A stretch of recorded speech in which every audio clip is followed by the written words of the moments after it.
not really ever spoke about it in depth like this. Nothing prepares you in life for those kind of situations.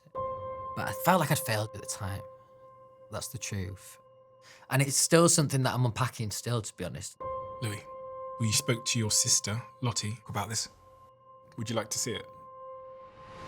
Louis Tomlinson! I didn't spend my life as a young lad thinking I was going to be a singer. Like, I grew up in a working class town. 7 of us living in a 3-bed house. Like, my mum used to work a lot of nights. She had to play dad as well. So I would have to get my sisters ready for school. So people in Doncaster didn't get those opportunities. And then the X Factor came along. I auditioned 3 times. First time I failed, the second time I failed. And I remember thinking, this is utterly crushing, just sobbing to me mum. But she made me feel like I could do anything. So instead of running away, it was like, I know I deserve it, I know I can. So how do I relearn confidence and go for a 3rd time? When I think about what happened in the preceding 5 or 6 years, it is crazy. Yeah, and the toughest thing to deal with is just the lack of normality. And part of growing up in a working class town, I have this like guilt for the success and money that I've earned. And then personal worth within the band, I really, really struggled with. But you co-wrote 15 platinum singles. But I wanted to do more. But mostly for me, I didn't realise the value of family time. And the more time I spent at the band, the more time I spent away from home. Like 2 of my sisters who are identical twins. I've never told them this, but I wasn't confident enough to tell them apart. That shows just how little I was at home. And then it ends. And what was really strange was being 24 years old, realising that the only way is down from it. Louis, there's so many things that happened in your life. How does a young man grieve? It's not really something I speak loads about, but I'm happy to, because I cannot have that define me. The floor is yours.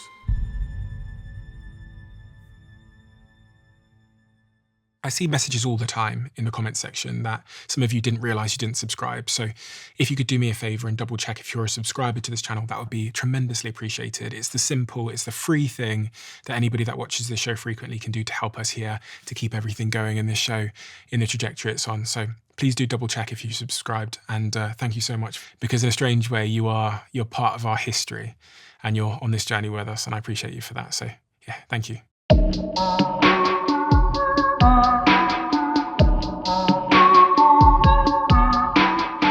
Louis, to understand you, what is the earliest context that I need? Something that played a massive role for me in my life was the fact that maybe for the first 4 or 5 years of my life, it was just me and my mum. My first proper memories are just kind of having like really kind of nice and warm and really like emotional conversations with my mum. I think something that I'm kind of proud of is that I find it easy to be emotional, and I kind of like talking about my feelings, and I like getting into conversation with other people about that. And that was definitely something that she instilled in me from like a really young age. And something that still definitely really helps me today, especially, you know, navigating through the life like I have. Those kind of things of being able to talk about your emotions and your feelings, like vitally important actually for the job that I do mentally, you know. So your father wasn't around. Your biological father left soon after you were born? Yeah, it's not really something I speak loads about, but I'm happy to. Yeah, he wasn't involved in my life at all. I've met him like 3 times ever. So your mother played, I guess, several roles in your life. Yeah, my mum was always really good at that. I think she realised the fact that my dad wasn't going to be around, that she had to play dad as well. And she had this kind of mischievous instinct in her, my mum, and definitely kind of inspired some of that. And part of that was her being her, but part of that was also trying to play that kind of dad role, you know, where you kind of lark about and encouraged to do kind of silly things that aren't going to hurt, you know. She was just like, I could get emotional talk about it. She's just the best woman I ever knew, definitely. And also just, I feel so vitally like lucky to be able to have her as my mentor, because she just, everything that I look to in like friends and partners, etc., they're the kind of things that she embodied, really. And you had siblings? Yeah. Lots of them? Yeah, lots of them. So when I grew up, like kind of like the bulk of my childhood, there was 7 of us living in a 3-bed house. I've got a little bit better at it, but one thing I really have struggled with is being on my own. And the more I've thought about that as I've got a bit older, it's because I just never had an opportunity to be when I was young. When you live in a house that, you know, it's 3-bedroom, there's 7 people living in it. You're literally all living on top of each other. And I loved that. Like, it was like one of the best things that ever happened to me being an older brother. Like, it's like one of the definitions of my purpose, I would say. I just like to look after people, man. So like being an older brother is like a role I feel like I was always supposed to do.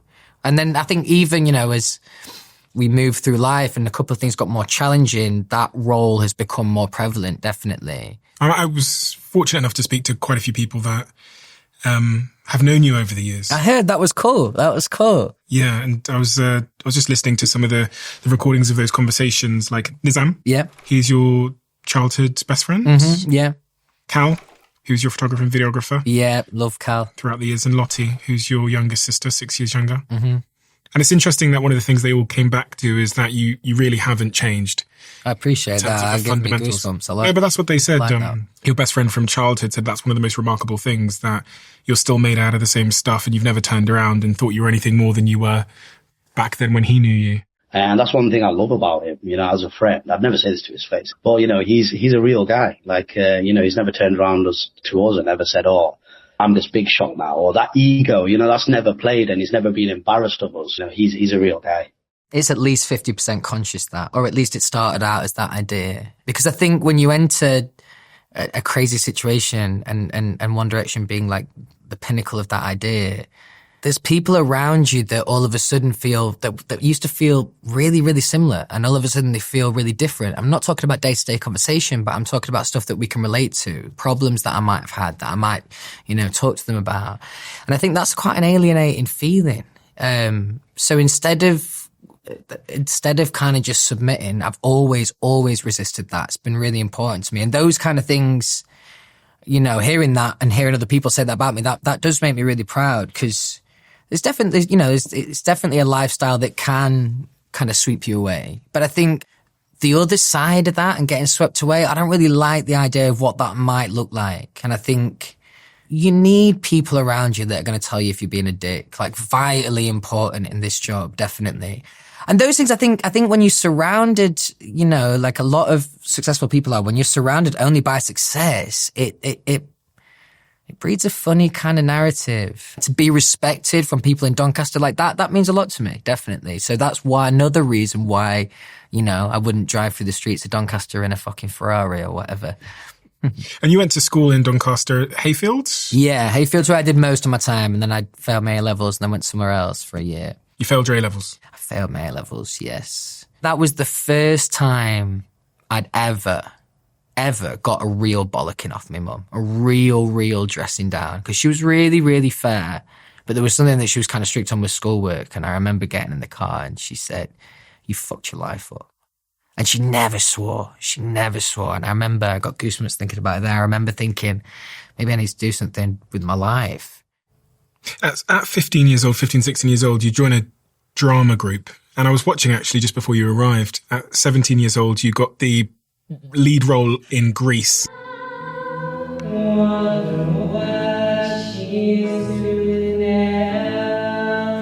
The foundations were set and you ultimately at 18 years old decide to go and audition? Yeah, that was the third time I auditioned for the X Factor. So every year previous to that. So that would have made me 16 when I first auditioned. There's like 3 producer auditions and then you get to see Simon, you know, it's the main one. And the first year, I didn't get through any of them. The second year, I got through the first round. And then for a final time, I said to myself, well, I'm going to give this one more shot. Because that was another thing at that age. It's one thing saying you're resilient, and I do think I am. But it's a lot easier to be resilient at that age as well, definitely. It's really surprising that someone would go to the X Factor once, be rejected essentially, go again, not make it, and then go again, without having their self-esteem or their confidence knocked to the point where they go, I'm not going to go through that again. Because every time you got to come home, you got to tell your friends and family it didn't work out. Yeah. Well, the first year I can remember it being utterly crushing. Like I'd not really had real rejection at that point. I hadn't really experienced that kind of thing. The second time I went was even more challenging because I went with what I'll describe as like the hottest girl at school at the time, right? So she's also a singer. We got talking like months ago. Turns out she wants to audition for the X Factor as well. I'm like, well, let's go together, thinking this could be like a smart little play. She goes before me. And I think at this point, I feel like I was still in the queue, and she showed me that she got through to the next round. It was like a gold ticket. I then didn't get through. And then because I was with her, I was traveling with her, we then got ushered into a room of, say, 200 people, and every single person in the room had a yes. I remember that being really, really challenging. You're just surrounded by people that are dreaming, they're really, really excited about what does the next stage look like. And that created a bit more fire, I think. It was like, okay, how do I get on the right side of this next year? How do I be in this group of people next year? Did your mum play a role in you going for that third year? I can't remember specifically, but I would say if I would have had any level of doubt, 100%. The musical that you just referenced that I did at school, I didn't want to go to that audition, and she literally picked me up and drove me there. And I was so thankful that she did. She was often very, very good at, pushy parents that's not good. She was never like that. She always had the right amount of force, because sometimes you need that as a kid, and especially, actually, even as adults, in a situation where you're second guessing something, as soon as someone goes, go on, you can do it, you're okay. So I think that definitely played a big role in that. Even if I suggested that I wasn't going to go to this audition, throughout the year, she will have been giving me 100 different reasons to go. Now, not literally, but just from a confidence point of view, the way that she was talking to me, how she always just put me on this amazing pedestal. She made me feel like I could do anything, definitely. And I think that helps in those kind of situations, going for it for a third time, because my mum's saying I can do it, so maybe I can. So you do the audition where you saying, make you feel my love. That was boot camp. So that was the second part of the audition. My first audition was a song called Hey There Delilah. Did nothing for me, like sonically. Like, obviously now I can say this because I've got a bit more experience, but as a young lad, you're not thinking about any of these things. It was just, I like that song, I'll sing that song. It was bad. It was really, really bad. And to the point where, like, it still makes me deeply uncomfortable, like, listening to or watching that audition. The only thing I'd done like this is the school production of Grease, and that was to about 250 people over 2 nights. And that felt like a fucking mountain of people. Cut to then your live TV audition at the MEN in Manchester, and there's 3,000 people in the audience. 3,000 people is a big gig for anyone to play, like, full stop. Like, if you do 3,000 tickets, you're doing really, really well. So, like, it's the definition of being thrown at the deep end. And I think that's part of what they want. But it's not going to yield the best results from everyone. Some people it is, but I just remember feeling like a fucking deer in a headlights, like really, really shaky, like really, really, just felt really, really uncomfortable. I just wanted the ground to swallow me up. I'd never been in a situation where I was quite a confident young lad, so it wasn't very often I'd even been out of my comfort zone like that. And I just felt like a deer in the headlights, definitely. Am I right in thinking that they probably had the idea to construct a band much sooner than... They must have done. You know they what must I mean? have done. Knowing Simon, I will have had these conversations with him in the past, but can't remember now. But knowing Simon, yeah, I think, you know what he's like, right? He will have had that in his mind for at least for the year before. He loves a boy band as well. He's got a track record. Yeah. They make him a lot of money. Mm. And so you come third on the X Factor as a band when you were put together, and then you signed at 19 years old to Simon Cowell's Psycho Music. And it's crazy because when I think about you signing at 19 years old and I think about what happened in the preceding 5 or 6 years, I mean, it is crazy. It's only now, outside of being in One Direction, that I actually have a little bit of a concept of what happened, and even, you know, the craziness of it, because nobody has any context to it before it happens. So we definitely, we felt like things were going really, really well. But we also, there will have been part of us, especially in that first year, of just assuming this is what, you know, success looks like. You know, a successful artist does these things. And the first moment that I remember distinctly, actually, that I realized that maybe this was bigger than, like, let's say, like, the average thing at the time. We got booked on a support gig with a Disney band called Big Time Rush. And before that tour show, our manager, but our, like, senior manager, the kind of guy you only see, you know, like 6 gigs a year, and it just happens to be Vegas and LA and all the best places in the world, you know. And he sat us down, it was like this dressing down, it was like, look, this is what you need to expect from a gig like this. Expect people to only know the singles, and even if they know the singles, you know, like, that's a real win. They're not going to know the words to the album tracks. It's going to be a very, very different show to what you expected. So we're all ready to go out fighting because we'd not really had that at that point. We'd had most things that we'd done, we felt really confident doing. So like we were kind of going on the back foot. And then I can remember when we walked out on stage, and I think we opened with something that wasn't a single, and people were just locked in, like massively locked in. And it was really, really fucking loud in there. And I think that was a moment where I remember, again, I had this kind of side to me when I was younger. I was so excited to tell Richard, who was our manager at the time, I was so excited to tell him post-gig about how it actually went. Did you see it then? Because that was obviously not how it played out. And I remember feeling pretty smug about that. But I think it was once I kind of got to bed that evening, I was kind of thinking, I wasn't an overly deep thinker at that point, but I was still thinking occasionally on a deep level. And I'm looking at this music manager and I'm thinking, like, this guy's like uber experienced. Like, he's been in this situation countless times. So if he was to predict it wrong, like maybe he did, I'm like, well, maybe something is happening. How do you take care of yourself amongst that? Because, one of the things I've learned from doing this podcast is I've learned so much about the brain. I've learned so much about dopamine and sleep and circadian rhythms and all these things. And so when I fit that into the context of what your life was like at an age where these neuroscientists tell me that the male brain is still growing, it's still forming itself, you're putting this tremendous external pressure on it. You're like shocking it every night. I remember when I interviewed Liam, your former bandmate, him telling me that he would he remembers walking out on stage, and I think it was Dubai. There was like 100,000 people there, and then thrown in, you probably remember the gig, like thrown into the taxi, taken back to the hotel room and locked in there. And he was like, I remember him saying to me, it was stage, car, hotel, locked, stage, car, hotel, locked. Like, fuck. I would say that the way that we both handled it, me and Liam, was quite different. I think that's often why I had a good relationship with Zayn from early on, because neither of us are kind of rule abiding, and not in a way that's like utterly disruptive. It's just we have our own ideas, and that at least alleviated a little bit of the pressure, knowing that deep down, if I wanted to just go and do something, I would genuinely just go and do it.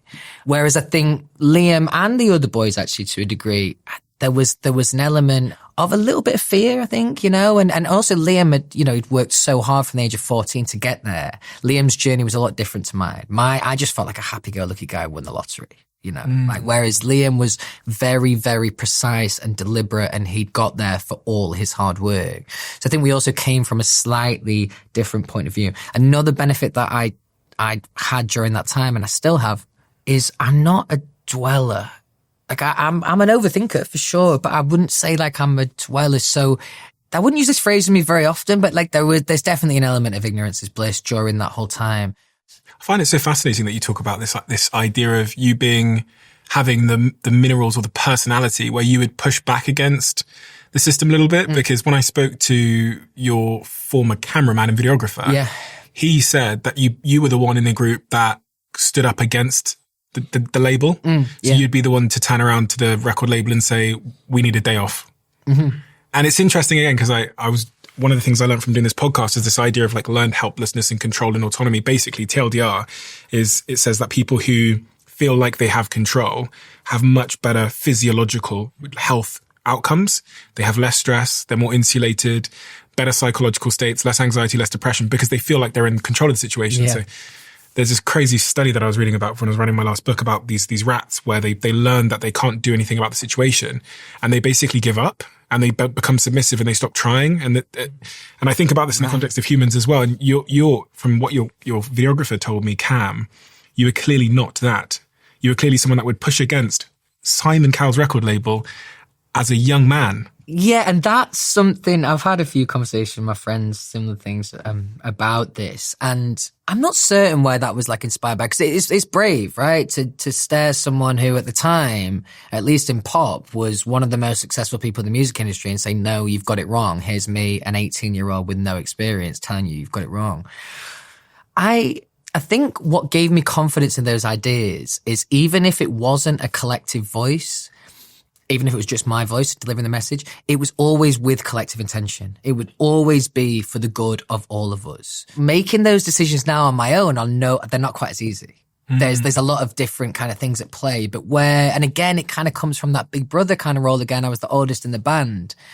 It was kind of my role in the band, I think, to kind of to do that. And I realized that by far I was the most opinionated in the band, definitely. So I think I wanted to use that for good and not just chatting shit about someone on Twitter or something. Another important distinction about One Direction is this is not like disrespectful to Ed. Like, I appreciate I was in a boy band. I know that, right? But like, if there would be like one genre of music that I would think might be the most naff, it's boy band, if you could call that a genre. So going into One Direction when I was 18, you know, growing up in the north of England, it's like real, it's kind of like snobby musically, you know, there's like real music and then there's boy bands, you know. So having that kind of feeling going into it, it was that was why it was easy to kind of push against some of these old school ideas, because they were the ideas that the reasons I didn't like these bands is because they all looked the same and because they all felt very kind of PR pressed, you know. It was always a really interesting project for me to try and to look at One Direction and think, well, how could we make this a little cooler? I remember the real turning point in One Direction was when we put up the pre-order for our first single, What Makes You Beautiful. I can't remember the number of how much we sold that week, but we broke some record, right, at the pre-order, and we got told this, and we'd not released any music at this point. And I remember thinking, that's fascinating, because they don't know what it's going to sound like yet, but they're invested. That felt like power early on. And it also felt like that we could rewrite the rule book because people were invested in us as much, if not more, than the music. I think that's fair to say. Was there a part in the evolution and the journey of One Direction where you had that moment where you go, there's elements of my life that I love that I no longer have access to because of this success?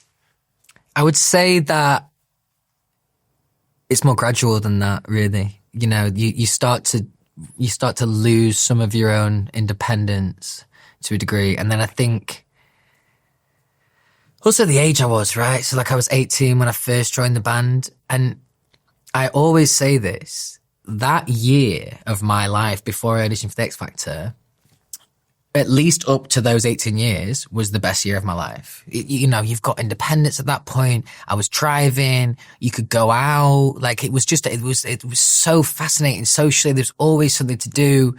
So to leave that behind was quite gutting, actually. And that took me a second to get used to it first. Now, I always felt incredibly grateful and really excited every time I was doing something with One Direction. But any kind of time for reflection, I was really, really missing home. Like, me and Zayn would, when we were younger, we had countless conversations of like, you know, should we just pack it in? Should we just call it a day? Why?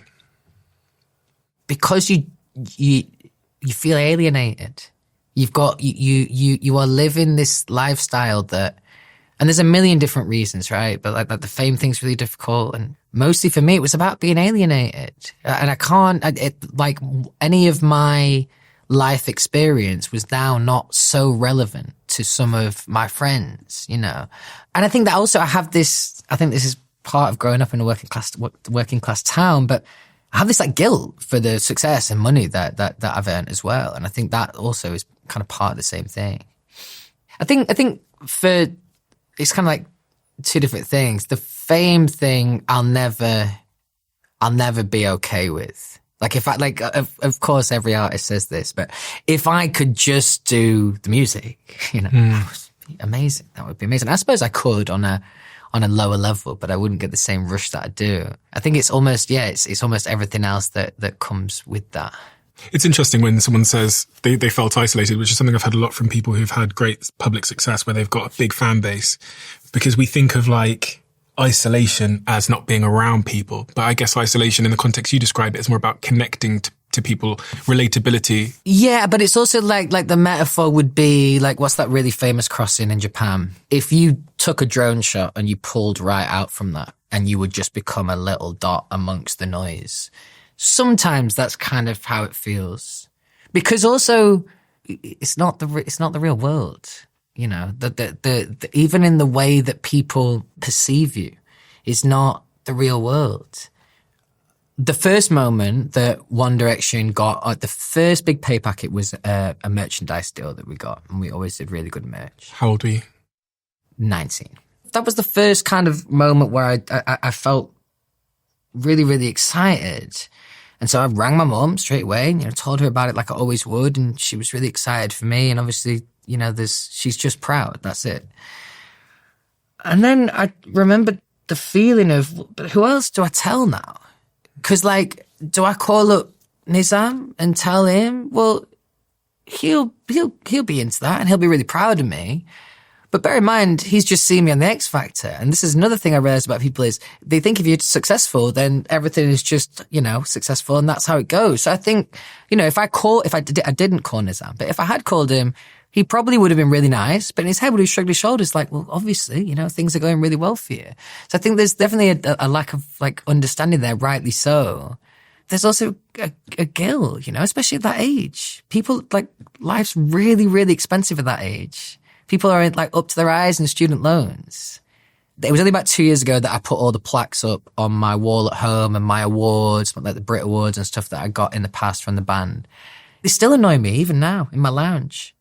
Because like if I'm having a conversation with someone, I don't even really want, like I want to just be me. I don't want to be that guy that won those awards. Like we can be and we can conversate like that. But truthfully, like if Nizam came over to my house for like a chat and a coffee, I would hate that the conversation might end up then gravitating to me or my success. It's much more about just what those relationships and conversations look like in the real world. That's what I'm craving, is that real normality. All I want is to just be on an even playing field with everyone in any kind of conversation. I think that was the toughest thing to deal with, is just the lack of normality in every sense of the word. How does things like alcohol play into this? Because you're living a crazy, crazy life where your dopamine and your brain is being tested in all different ways. I remember Liam saying to me, this is really when he started to have a problem with alcohol in the early years of the band. And I'll never forget it, him talking to me about the mini bar in the room. Like one of the things I didn't realize is, okay, you've just been out on stage in front of 100,000 people. Then you're back in a hotel room with a mini bar. I feel the pull from alcohol, and I definitely drank quite a bit when I was in the band. But I think an important distinction post-show would be I'd smoke my weed. I'd go back to my tour bus and I'd go and smoke my weed, and Zayn would smoke with me too. I hope he doesn't mind me saying that. I'm sure he won't.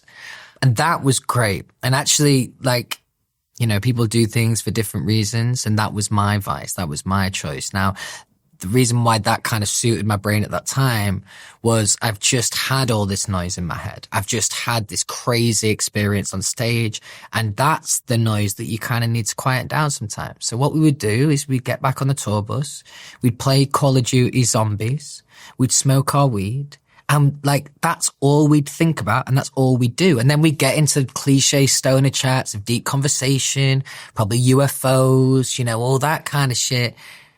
And as daft as that might look and feel, it's our normality. It's creating the normality on tour. It's a version of what our friends were doing back home as well. But also it was such a lovely way to kind of debrief from those moments, away from the manicness. You've just got this kind of really subdued, nice environment. The juxtaposition actually felt quite nice. If you could go back to the day that you signed the contract with Psycho, what is the advice that 33-year-old Louis would give 18, 19-year-old Louis? That is a really, really big question. I think I would say to be confident in the earlier years, because the older I get, the more I realize most people in their earlier years of doing said thing are to a degree faking it.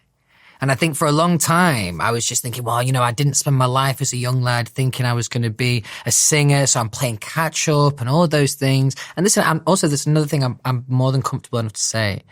I'm not the best singer in the world. I'm okay with that, right? But like, there was definitely a time where those things were challenging as a young lad. And I think I would just cut myself a bit of slack as a young lad, because it's been a lot of my defiance and decision making that's got me to where I've got, and that should give me confidence. So I think as a young lad, I did really just felt like a deer in the headlights, and didn't really have any kind of context what was going on. And I think when I'm talking about these things, I'm not talking about no, we're not going to do this Disney performance because I don't think it looks good for One Direction. I'm talking about more like introspective, personal worth within the band, all those kind of things. I really, really struggled with that as a young lad, big time. So I would say I would give myself a bit more credit there. You really struggled with that. I found it really tough. So like as I said before, like I was the kid who won the lottery. Like I sang my first audition for the X Factor. Didn't feel like I did a good job. Was really surprised that I got the 3 yeses. Now, that was maybe 4 months before the first auditions air.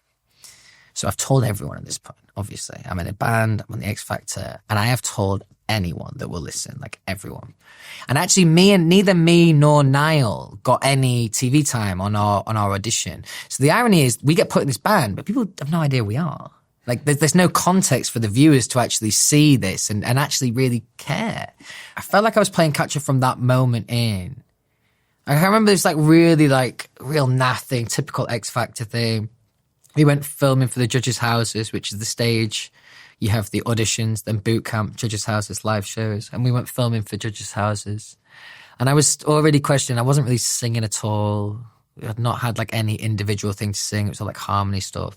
And I got stung by a sea urchin, right? Random story. My foot blew up like an elephant.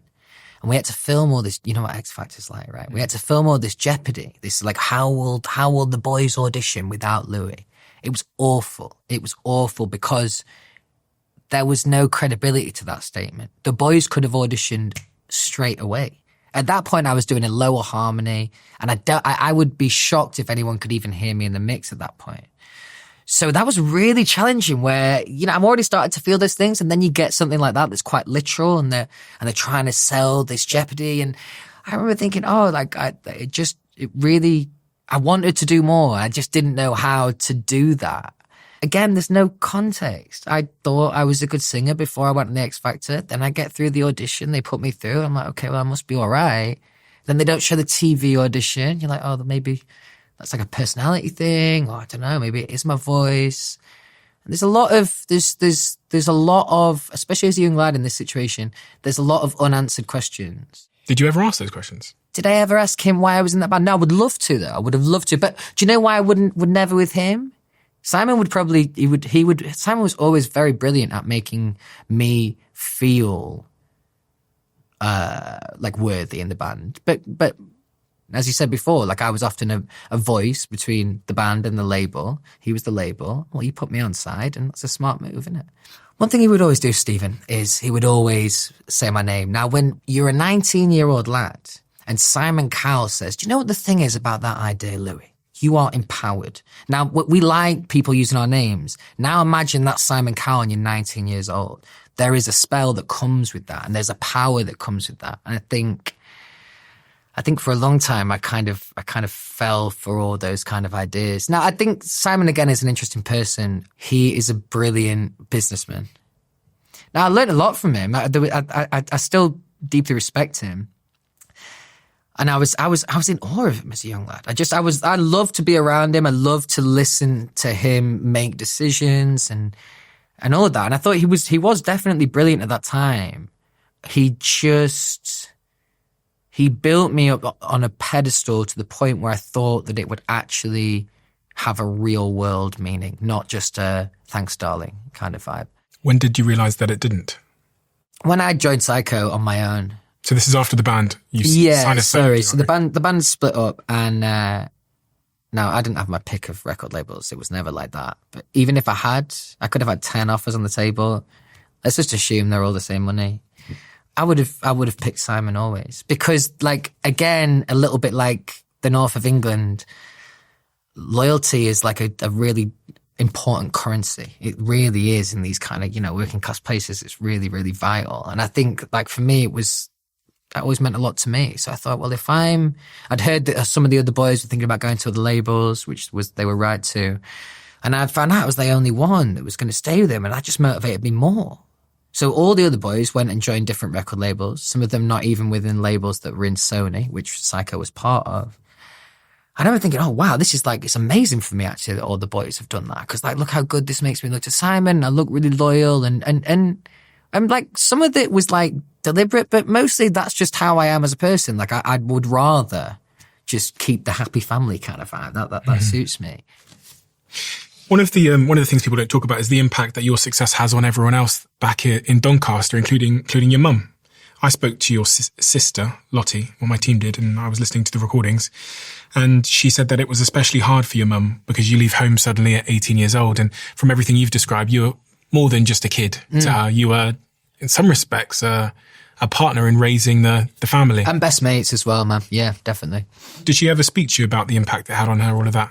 That's something that I can remember really clearly. And she used to do the university analogy, and she used to say, I knew you were going to leave home at some point, but I had at least a timescale to that. I could like work towards in my head, okay, you know, in 3 months' time, he's going to leave for uni and that's that.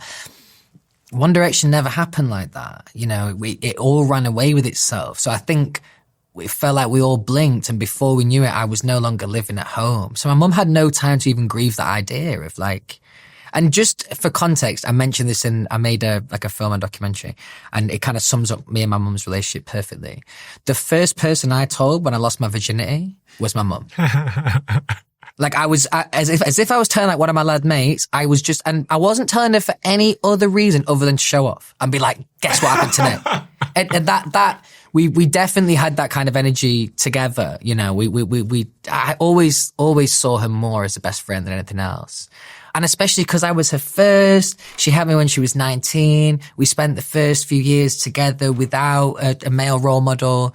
So it was a little deeper than your average, you know, son and mother situation. So I think it really hit my mum like a ton of bricks. If I had my time again, I would have been more present and aware of those kind of ideas. And here's a story actually. I've never told Daisy and Phoebe this. Daisy and Phoebe are two of my sisters who are identical twins, and they're about 4 or 5 years younger than Lottie, so they're about 21. Now, I could always tell them apart perfectly, but they look utterly identical, these two, especially when they were really young. And I can remember the more time I spent at the band, the more time I spent away from home. I wasn't confident enough to use their name to them. You know, it would be always like, oh, babe, or like, you know, something that way I wouldn't have to mention the name, because I wasn't certain who was who. These are two sisters that I spent my life with and grew up with. But I think shows just how little I was at home. And if my mum would come out to see me, which was great, but other, you know, the kids were at school and stuff like that. So there was a long time for those 5 years we're in the band, a long time spent not spending enough time with family. And that, I would say that was 85% the job and the situation and One Direction and stuff. And then 15% me too. Like I could definitely have done more like that. But you know, when you live in a life like we did in One Direction, free time is so competitive. And when you're young, you're not smart enough to realize the value of this family time. And you were on an absolute rocket ship up until you must have been 23, 24 years old when the band announces that it's breaking apart. So in March that year, Zayn says he wants to leave to have a normal 22-year-old's life, which shocked the world. How do you reflect on Zayn's decision now? Because were you pissed off at the time that he was breaking things up, or? I was fuming. Really? I was, again, it's not something we've discussed enough yet, but me and Zayn, but again, it comes back to like loyalty for me. And I just, selfishly, I'd wished he'd had a conversation with me first. Because me and Zayn, I'd like to think that he would say this too. I think he would. There was times where like we were like, let's put it like this, is a good way of describing it. On the last tour that Zayn did, we always said we would never be this band, the type of band that would have all their own individual dressing rooms. Well, sometimes when you've got a lot of guests and stuff, it can be challenging, but we always said we wouldn't be that band. And on the last tour Zayn did, Harry had his own dressing room, Liam did, Niall did, and me and Zayn shared. So I think I kind of like testament of the relationship. So I felt a little bit hard done by. I felt like not like throw these boys under the bus, but let me know. But I just a little bit. I thought that we had a relationship where he could have had that conversation with me. In reflection, and he hasn't told me this, we'll see when I chat to him about it. But I think if he told me, I would have tried to tell him to stay. And I think that's probably one of the reasons why he didn't, because he knew I was always very opinionated. So how did you find out? That evening, the night before we found out, everything was normal. We're in the hotel room. We were somewhere, I don't know where, somewhere in the world. maybe where weed isn't legal, but we were having a joint. And everything was normal, you know, and then I think he maybe left at like 11. He was cool, wasn't like in a bad mood or anything like that, you know, good night, lad. And then the next morning I woke up, we had a shoot with like Coca-Cola for some sponsor thing. And we found out that he wasn't coming. Now, like I had this in me too, but like Zayn was quite prolific for it. Like this wasn't out of the ordinary. Like if Zayn, I always rated him for it. If he didn't want to do something, like he literally wouldn't do it. Like you name the thing, it doesn't matter. He just, if if it's not right for him, then he won't do it. So I think, well, that's probably why he left the band, you know. And that's what I admire about him, because if I was in his same situation, I would have probably put 6 plasters on it just to hope that we can stay playing Happy Families, you know. I want to know if he regrets it. Not in the way that, like, his own personal success has been incredibly successful and he's done really, really well like that. But he must miss it. Like, he must do. Because I know Zayn really well. And Zayn has a bit of the kind of energy I do in such a way that sometimes this whole job can just be a little bit fussy. It's just a bit fussy in general. You know, there's just a lot going on like that. Now, when you're in a band, you can share that wealth. It's like, you know, say you're sat in an interview you're not enjoying. You just kind of shut up a little bit and let someone else pick up the pieces and they'll do that role. We could share the things that we didn't like to do as much. So there must definitely be times that he misses the comfort of that, for sure. But it's kind of like the elephant in the room, to be honest. It's not, I've met up with him a couple of times recently, but it's not often something we'll discuss. But there'll be a time for that, for sure. I would like to have those conversations with him. But it crushed me, man. It absolutely crushed me. I was devastated because it felt like, oh, is this the beginning of the end of the band? But then also I'm like, this is like my best mate in the band at the time. So I'd lost a friend and someone in the band. Funny, you know, I've heard you say that you weren't prepared for the success of One Direction, but you also weren't prepared for the end of One Direction. Oh, no. And you describe it as hitting you like a ton of bricks. Yeah, it was awful. It wasn't until after the event that I realized that I actually computed all of these feelings, but it was like I was straight grieving for it. That was Grieving, the band. I'm someone who unfortunately has a little bit of experience in grief, and albeit it felt different, but it was a version of the same thing. It was something that I really wanted that couldn't have anymore.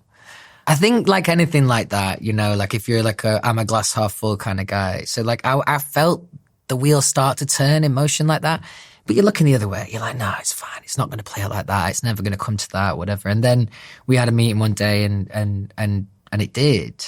What happens in that meeting? What's said? Is it Simon saying something? Is it the boys? Is it representatives? It was us boys, which was great. Always how it should be like that, obviously. But I think it almost might as well have been representatives. What's really fascinating is those real serious moments. We wouldn't have a lot of them in One Direction. We were just kind of going with the flow and really happy, you know, for each other and stuff like that. But I think those kind of moments where you have to be selfish, it was an atmosphere that I never really felt in the band. Because normally, like I said, we're arm in arms. It's all this camaraderie. And then all of a sudden you get someone thinking more independently and more for themselves, which, by the way, they have every right to do, of course. But it just felt, the room felt cold that day. I can remember that in particular. I'm trying to find the right metaphor for it, but it was something where these are all the same faces that I've seen every single day, but I'd never quite felt an energy like that in the room. There was there was this emptiness. And I think probably because we all knew collectively where it was going, you know, and that's probably some friction between those ideas. The thing that really bothered me was, and this again is naive, was so naive at the time, but I was adamant on having some kind of indication of, because it was originally said as, what's that fucking word we've used a million times? Hiatus. Yeah. Which, by the way, is just such a cringy word. So it was originally pitched as that. So I was thinking, I remember saying like, well, if I'm going to try and do some stuff on my own, and at this point I didn't even know what I was going to do, I was like, it'd be good to know how long this break's going to be for. So like, let's speculate. A year, 2 years, 5 years, 10 years, 15 years? I never really got an answer to that question, which I understand now, because truthfully, I don't think the people or person involved was brave enough to answer that question deep down. I think they probably knew the reality, and that's why it was tough. And does Simon try and persuade you back into the band? let me say that by this point, and I'd say Simon was aware of this, but maybe not quite so aware. Because we're a band, after about 2 years of One Direction, absolutely nobody could tell us shit. Now, we were nice boys, we were never like rude or anything like that, but like, so like if Simon had like we didn't have that, he might have had that relationship prior, like back in the 90s when all that stuff was kind of prevalent, but I think we'd always had our own kind of confidence like that. So he was never involved in those kind of decision makings. In fact, he was smart enough to realize that would rub us up the wrong way. Makes sense. And then it ends, and your life goes from absolutely crazy to less crazy. Yeah, it's still something that I'm unpacking still, to be honest, and still trying to work out all of those kind of things. I remember something I spoke about before, but Julian Bonetta, who is a producer who worked on a lot of the One Direction stuff, we had a great relationship with him. Really cool guy.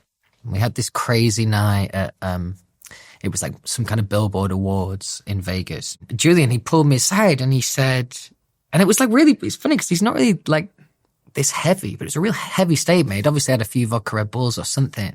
And he was like, where do we go from here? Now, by the way, the we upset me a little bit. It's like I understand that and we are all in this together, but that question is a hell of a lot deeper for me than it is you. I understand, I get it, but at the same time, you're probably, and what he did end up doing is carrying on doing what he did. And I still don't really know the answer to that question. And in fact, maybe I don't think you can. I think a lot of people's, not everyone's, but most people's natural trajectory of, let's just call it success. I could make a pedantic argument for it not being specifically that, but they have a kind of lineal journey. That the older they get, the more successful that they get.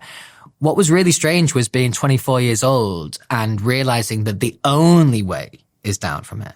Like there is no alternative reality where I at least keep up or supersede. No way. There was no chance of that. And that wasn't, it was very obvious. It was very obvious to anyone around it.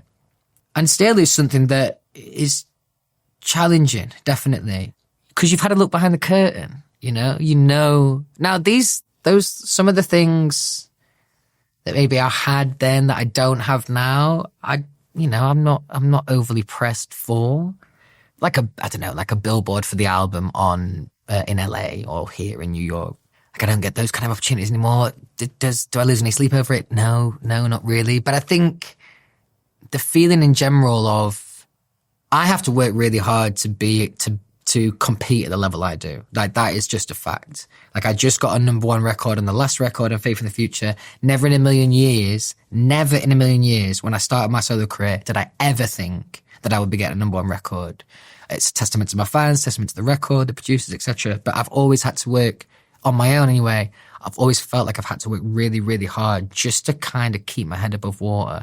Now, the reality of that statement is, and I realize that as I say it out loud, my version of head out of water or head above water is very different to a lot of people. Because from 18 to 24, that whole landscape looked very, very different. And that's why I've always found it quite unrealistic to not compare the two. I completely agree with that because you cannot compare them. The two being One Direction and my own solo career. But it's something that you can't ignore. I do a cover. Stupid of me to call it a cover. I realised how funny that is. When I do a One Direction song, I call it a cover, which is really ironic. But I do night changes on my tour show. And I can remember this one show in particular. I think it was like a 5,000 capacity room. And I think maybe we'd done like 1,200 tickets, which, is okay. That's all right. But when you're singing night changes at a gig like that, when you can vividly and visually remember singing night changes like that at, say, Wembley Stadium, and you're literally singing Look How Fast the Night Changes, and you're looking out to this sparse room, it's like a brutal kind of poetry. And that's the point about it being unrealistic, is I could be the most, and I could be the most glass half full guy in the world, but life is going to constantly challenge me like that, definitely, because that was the pinnacle. Yeah, I mean, it's very, very human. Obviously, the example and the scenario you're talking about is one no one can understand. Mm-hmm. But it's the comparison is how we work. It's how we understand the value of things. Mm-hmm. And as you say, going to the top of Mount Everest at 24 means that you're always going to have some kind of sort of even unconscious comparison to everything thereafter. What do you do about that? Do you have to use a different yardstick of measurement? I try to. These are words, aren't they? Do you know what I mean? That's it. Being honest. And some days I live by it. Some days I live by it, definitely. I wrote something on my social media probably like 4 or 5 years ago now, but it was on Instagram, I think, and about my interpretation of the word success, because I'd spent a long time and I only knew through the lens of one direction. And I think that's a constant battle. It's a constant conversation with myself internally that I can measure my own success in a different way. It doesn't have to be a numbers game, you know. In terms of like fulfillment, for example, and like, you know, do it like this latest record that I've just written, like I feel really, really good about it. There's been an element of me kind of swimming against the tide a little bit to this point. It's like that, the feeling of fulfillment is like, that's legit.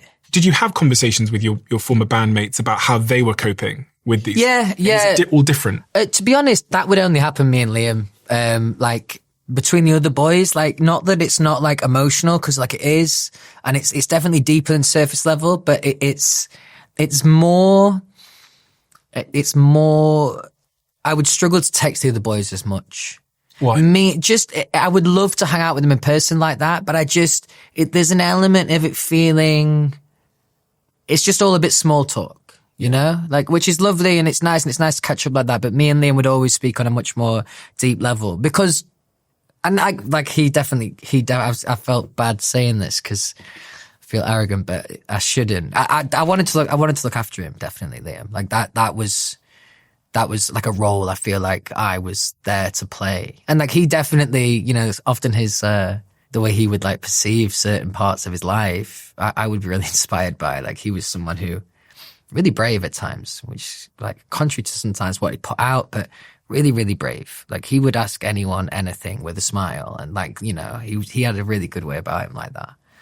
I would say he was the closest to being my brother. Love him deeply, could spend hours and hours and hours with him, but there was an element of always checking in and just making sure that like he's cool like that.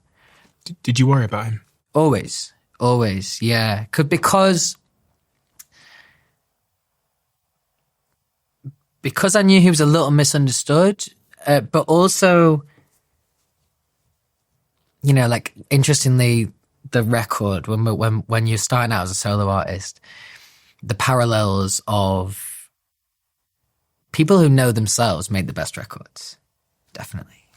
So like if you're still unpacking all that information of who you are as a person, as an adult, which we all were post One Direction, it's near impossible to point and go, this is who I want to be as an artist. Because essentially it's just a metaphor for who you are as a person, or at least the best stuff is. Liam will be someone who candidly I could say to him really honestly, like, bro, fucking hell, like, I miss being in the band. And we could like have a really honest conversation like that. Whereas, and I don't mean this in any kind of way, but if I'd said that to any of the boys, I'd be worried that they might think, oh, things aren't going well in his solo life, you know. Whereas Liam, I never had to worry about those things. It was like brothers like that. He wore his heart on his sleeve, didn't he? So Liam was Liam. Yeah, definitely. And I it's really fresh that. It's a really, really cool way of living. Because we all say, even like I would like to say I wear my heart on my sleeve, but you know, there's still 10% of me that's guarded in the right places. He certainly had his way of being. I do, like as we were saying earlier, I do wonder if that made him slightly more susceptible to the pressures, because sometimes, you know, if you can put on a second face, yeah, if you can, yeah. What's helped me in this job, and there's no truer time that kind of shows itself. It's me as a parent. There is a real distinction. This is me. There is me at work, and there is me not at work, basically. So either being a parent or being a friend or a partner or whatever. That's always helped me to have that kind of distinction of, you know, when I'm dad to Freddie, I'm full-time dad and I'm not a singer, you know, and any of that world outside does not really matter. It's not relevant to me as a father, which it isn't. Did I ever tell you about the data breach that we had at my previous company? Yeah, I remember hearing about that. Which was a total nightmare. So I'm glad that we now use 1Password. What actually is it, Steve? It's called 1Password, and they're the sponsor of the podcast now. And they have this feature called Enterprise Password Manager, which means that if any of our passwords across the team are compromised or leaked, then it notifies us. And obviously, if that were to be the case, we're at huge risk across the entire team. Through 1Password EPM, you can also store all of your sensitive information. And it's helping us to move closer towards passkeys, which means eventually everybody will be able to log in to pretty much everything without ever having to put a password in. Sounds like a good addition. Yeah, I think it's like the single most impactful security addition you can make to your team, especially if your team has tons of passwords that are all like hidden in Excel files and stuff. To my listeners, if you want to secure your business, head to onepassword.com/DOAC. 1Password is a game changer. It's the future that I always wished would be the case as someone that has, 20, 30 different passwords for 20, 30 different applications. I asked my assistant Sophie to find me a reliable security system for my new place in LA. What she discovered is that most available options have the same issue. They're reactive and only take action after someone has broken into your house. Simply Safe, who sponsors this show, has a completely different approach. If someone's lurking near your home or office, their AI-powered cameras detect them, then human agents who act like a remote security guard take action, speaking directly to the intruder, letting them know they're being watched on camera, and if necessary, triggering a siren or spotlight to scare them off. Or they can call 911 for police dispatch. This immediate response is why I went with Simply Safe. No one else approaches security in the same way. They have no long-term contracts or hidden fees, so you can cancel at any time. They also have a 60-day money-back guarantee. My audience can save 50% on a Simply Safe home security system at simplysafe.com/DOAC. That is simplysafe.com/DOAC. There's no safe like a Simply Safe. I've never found more photographs of a person's life in my life. Cute, nice little denim jacket. What do you think when you see that photo? It looks like, it reminds me of a nice time. This one? Yeah, I remember that vividly. We did like a full photo shoot in my living room. Yeah, quite like the pose with the hands in the pockets. It's much more nonchalant than I would have actually been feeling. These ones are all the band photos. It's just fucking unbelievable. Like looking at some of the crowds on these images is insanity. Yeah. Oh yeah, my mum took this picture. This was the first picture I ever taken of us. My mum took this. You look super young. Yeah. That again, yeah. So I was the oldest, 18. Then you got Harry, Liam, and Niall. They were 16, Zayn 17. And of course, you're. Yeah, I love that picture. It kind of really sums up mine and Liam's relationship. I love it. He will have been telling me a joke that I didn't think was like hilarious at the time, so I'll be giving him that kind of face, and then probably about an hour later I would have laughed to myself about it. And I have these beautiful pictures of your beautiful mother. Oh yeah, they're lovely. I love this one. This is cute, real cute. Yeah, I got a very similar picture to this by my bedside table at home in my bedroom. About a year after you leave One Direction, your mother passes away from leukemia. Thinking about the timing of all these events, thinking about the shock of being thrown into a very different life, one without the boy band around you, and then your mother getting leukemia, which if people don't know is the 12th most common form of cancer. She passes away at age 42. The timing of all these things is quite unthinkable to me because there's so much transition in your life. I'm just terribly sorry. I appreciate you saying that. Right? I don't really have anything else to say other than just understanding what she meant to you and the role she had in your life. I'm terribly sorry. There was definitely, as you said, the timing. Look, obviously, there's no good time for anything like this, but I think the timing, that's what created a bit of. It didn't last too long. I want to say maybe 6 months, but of like true like resentment for the world, like real resentment. Just feeling really hard done by, It's the kind of, one thing I remember about grief when you're in the midst of it, you could stub your toe, right? And something like that is utterly unjust. Now, that's something you might have done. Say none of this ever happened. You stub your toe. It'd be annoying, but you just get over it. Little things like that I really, really struggled with when I was grieving. So it's things that should work a certain way that don't. There's a zip on my jacket that won't quite go all the way up. Real micro, non-important little things.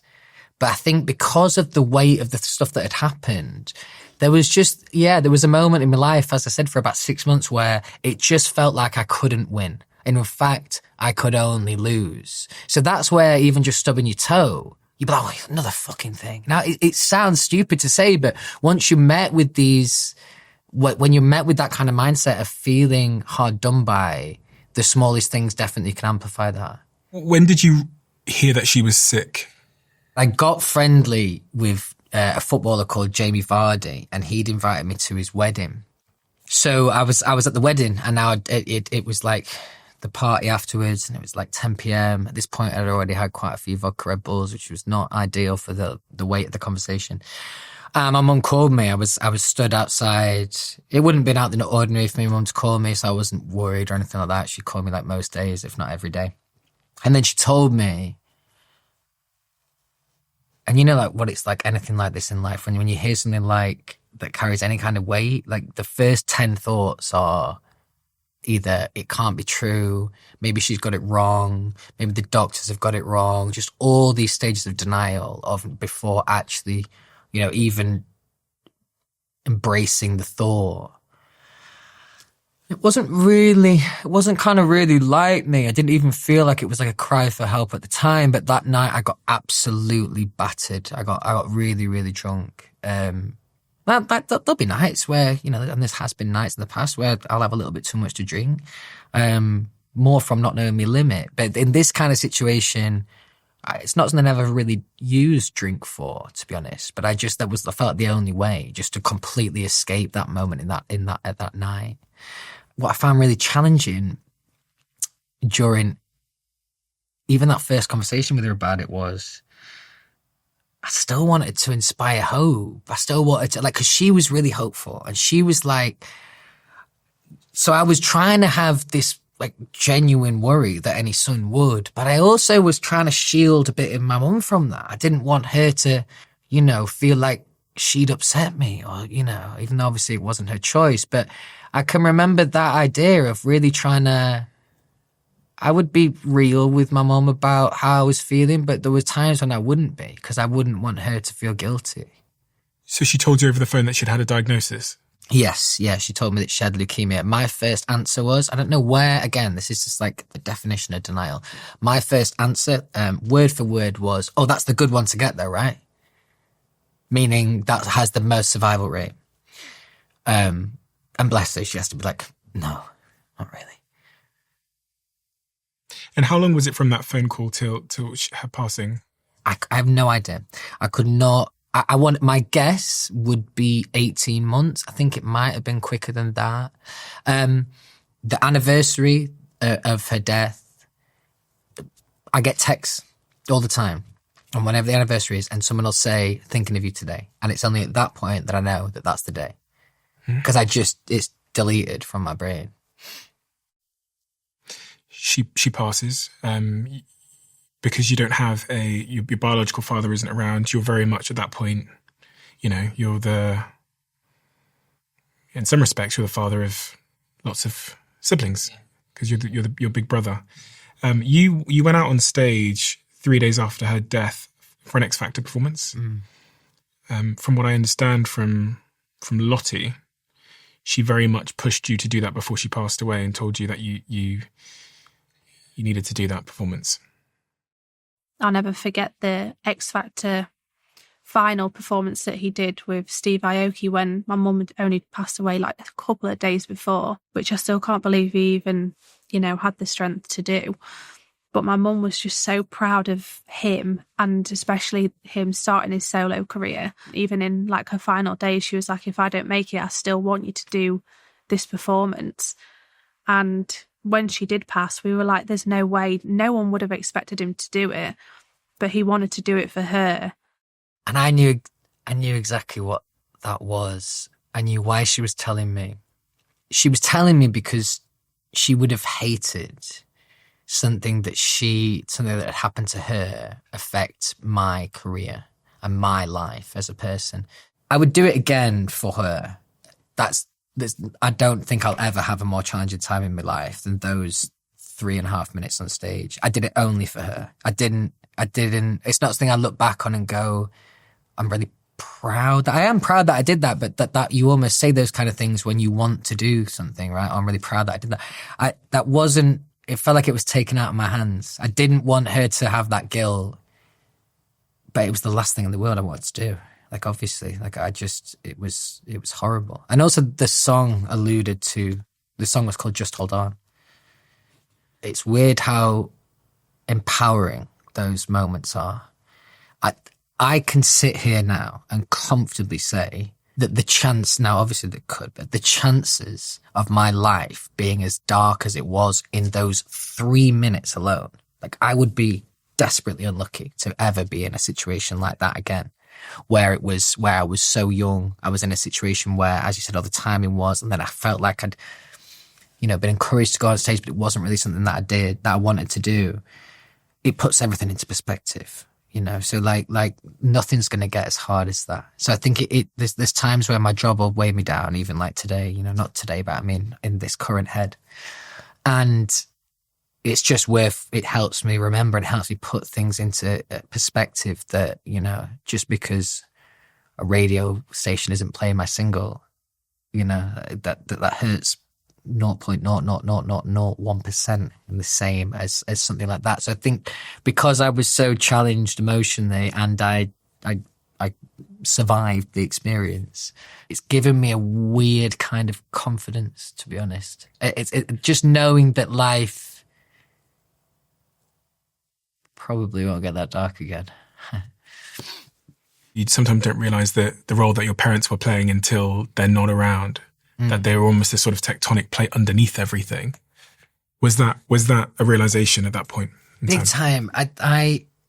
There was this true dependency on my mum that I did not realize until I'd lost my mum. So I think there was definitely stuff that I've had to learn, like being like on my own. And often she would inspire confidence. I'd say, I'm worried about this. I don't want to go to this audition, or I don't want to do this, or I'm worried about this song. And she, as she always did, made me feel like I could do anything in the planet. And she'd actually make me feel stupid for even questioning the fact that I couldn't do anything. So I think there's moments like that where you've almost had to relearn confidence like that. And how does a young man grieve the loss of his mother at such a young age? Everyone's grief is completely individual. Something I found out more recently. Purpose was mine. Now, this is, again, not a luxury that everyone has in a situation like I found myself in. I grieved, and I had moments where I was deeply, deeply upset. But these were fleeting moments because there was too much to do for my sisters. There was too much to do for my nan and granddad. There was too much to do for my family, where it gave me something to do. It gave me a true purpose. It gave me a reason in the darkest days to get out of bed and confidently get out of bed, because there was stuff that needed to be done. And at that time, my sisters were so young, and I was so terrified of what kind of effect that would have on them, growing up. And luckily, they impressed me every day. They're amazing, amazing women. My role felt like the strong one in that situation, and someone who's willing to give someone. Daisy would call me and she'd be really upset. And by the end of the call, she can just see the glimpse of a glass half full. That was my job, The grief became less relevant because of the need to look after everyone else. Like, sometimes might get asked, what advice would you give to people with grief? It's just an impossible question to answer, just because I'm still feeling it. Like, you could, and the interesting thing about that is you could spend 2 weeks with me and you never knew me and you never knew my life story. Never in a million years would you think. So I don't carry myself like that. I'm not someone who's like down in the dumps like that, but it's still there. It will never go away. What are the symptoms of it still being there? There is like this air of unpredictable, this feeling of, and that's sometimes where my positivity comes from too. Like, things could change tomorrow. So I suppose that is, and that kind of jeopardy and that kind of idea, that's how I would interpret it. That, and because for any grief that I've experienced, it has been relatively quick. I haven't really had a lot of time to compute these kind of ideas. Does that create a certain anxiety with life and a certain worry for life that, if the foundations are uncertain and bad news can arrive at any moment, one would, that seems like the breeding ground of worry and anxiety? I actually wrote that down earlier because when we were speaking earlier, you said, I wasn't a worrier back then. When you're talking about your childhood. Yeah, I didn't used to be a worrier. Now, I'm sure most people can say that, right? Your worry levels, or at least for most people, you have less worry when you're younger, you know. You haven't quite understood all your emotions yet, really. Do you have anxiety? Do you struggle with it? I experience it all the time. Is it something that kind of controls me? No. You know, I'm sure you've heard about this. My vocal coach always used to say to me that the feeling of being anxious and excited are near identical in feeling. And that was something that always kind of stuck with me, really, because not always, but like a lot of like stuff that feels really good can be quite intimidating beforehand, you know. That it was an anxiety that comes with doing something that is out of the ordinary, I suppose. I can distinctly remember, not so much now, but on the first tour, like I would literally, before going out on stage, I'd literally, as futile and as ridiculous as it is, I'd think to myself, like, how do I run away from this? Like, how could I literally run out the door and not do the gig? So maybe that would be a version of anxiety. But it didn't stop me getting up there and doing it, I suppose. Maybe there's the difference. A couple of years after the passing of your mother, you lose your younger sister, Felicite. And the circumstances of her death are deeply, deeply tragic. When I was speaking to several people in your life around you, they talked about how you had done so much since the passing of your mother to support your sisters, how you'd really taken on the role as being the quote-unquote head of the family, is what they told me. And the tragedy is deepened by the fact that she's 18 years old at the time. Again, an unthinkable tragedy for one person to go through in their life, but for you to go through two of these things in succession is... I mean, I don't have the words. Yeah, that was kind of what I was speaking about before, that moment of stubbing your toe and that kind of aggravating you. That was just like that idea accentuated. I just couldn't believe, I couldn't believe how deeply unlucky we've been as a family. It was just, now, you know, maybe it's not overly uncommon. People that you lose parents young and obviously struggle to deal with, but at the time, I felt angry at life, and I felt angry mostly on behalf of my family. Now, it wouldn't be, like, obviously I would know that I was included in this idea, but I wouldn't be thinking, what have I done to deserve this? It was more, Daisy and Phoebe are so young. They've already had and Lottie as well, already had so much to deal with. Why this and why now? It did feel incredibly, incredibly unfair. That's something that's interesting about grief, is just how different each thing feels. Because that definitely, it hit me in a different way. I mean, it was completely sudden and immediate. Again, one of the most challenging moments of my life. So I'm sat in my house in London, and everything was like fine. I was a little bit worried. I've been worried about Felicity for the months prior, as I was worried about all my sisters. And I was just sat in my front room, smoking a joint, not thinking about anything really. And then the doorbell rang at like 1 in the morning or something, or maybe like midnight. And I had this feeling come over me straight away. And I'm not really this kind of guy where on another day, I might have been worried that the police were coming to grab me weed, but it wasn't like that. I just had this thing come over me straight away, and I knew it was bad. I knew that, look, when someone rings your doorbell at that time, it's rarely good news. And and then I opened the gates. I've got these gates, and I opened the gates, and I saw the police car and the policeman. And then they told me that she passed away, and I literally was like, okay. Right. I can't tell you why, because it was only me and my best friend and my ex-girlfriend at the time. So it wasn't like a pride thing of me being like, okay, like I'm cool, I'm fine. Not only was I in denial at that moment, like I just refused to even compute it. It was just like, okay, cool. And then I remember shutting the door. And then I told the people I'm in the house with, and obviously then they start crying, and obviously then I think your brain starts catching up with you. And something that was really, really tough for me at this moment in time, and this is a stupid thing to say because I know that he was more than willing to be there for me, but my best friend who I was living at the time, who's here today, I remember him saying, "I'm just so sorry," and he was crying his eyes out. I was just like, "I'm just so sorry. I'm so sorry." And I felt guilty that he felt like that. It's just stupid. But and so I'd said before about how this is, me and my family are some of the characters in this story, but often what's not spoke about in the name of grief is people like my best friend and the role that they have to play. Now, these are not trained therapists. These are not people who've had any kind of reference of this kind of pain.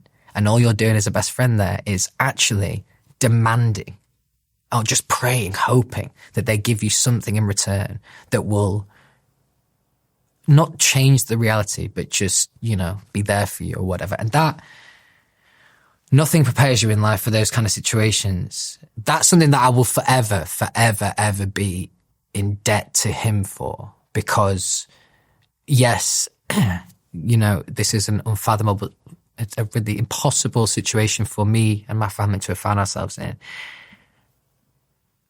But there are other people at play too, and I can only imagine how hard that was. And he knew how hard it was for me and how I just lost my mum. And there are no words, right? I'm sure you're just scrambling your brain trying to find the words, and there isn't any. Also, bear in mind everything that I've said before this. If I was to dumb my role down to one thing in life, I'd maybe say to look after people. Well, in the context of my sisters, the protector, right? To lose my sister in the manner that we did, even though I knew that it wasn't fair on myself, I felt utterly guilty. I felt powerless, and I felt like I'd let my sister and like I'd let my mum down, really. My mum said to me, in the last couple of weeks of her life, she was like, "You better promise me you look after your sisters." And I'm like, "Yeah, of course, I will." And she was like, "But specifically Felicity, she's fragile." I felt like I'd failed her at the time. That's the truth. I know now that I didn't, and if she was here now, she would say that you didn't. But yeah, it doesn't change the feeling, and that's again, that's always been the role I played in the family. So, and all I was trying to do after my mum was just put me and my sisters and my grandparents in a bubble, and just nothing's gonna get to us, So that it sounds like a really arrogant thing to say. I mean this more metaphorically, but it truly undermined me.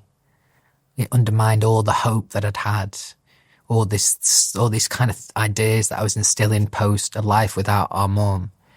It just kind of undermined all those ideas. It made it a lot more challenging for me to say them and feel them and believe them.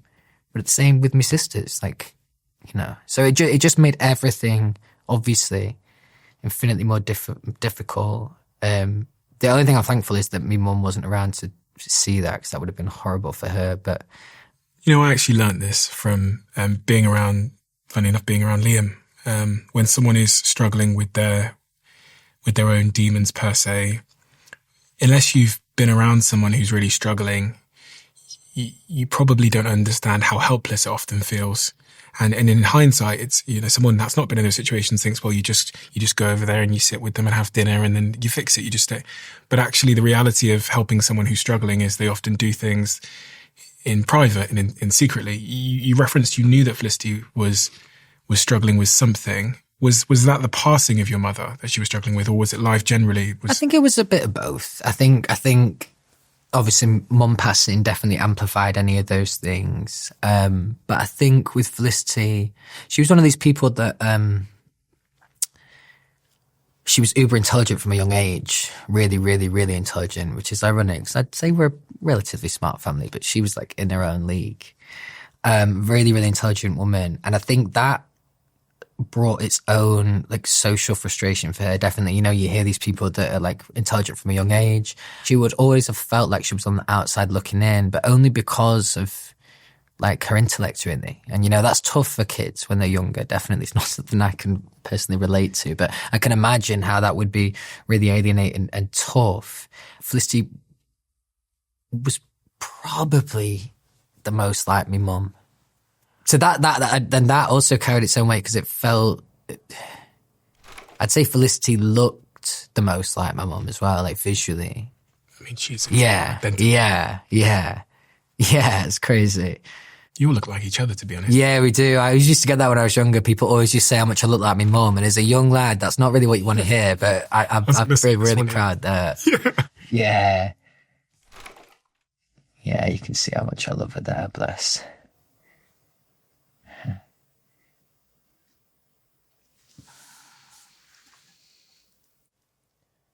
But you see, I've alluded to some of this stuff in the past, not really ever spoke about it in depth like this.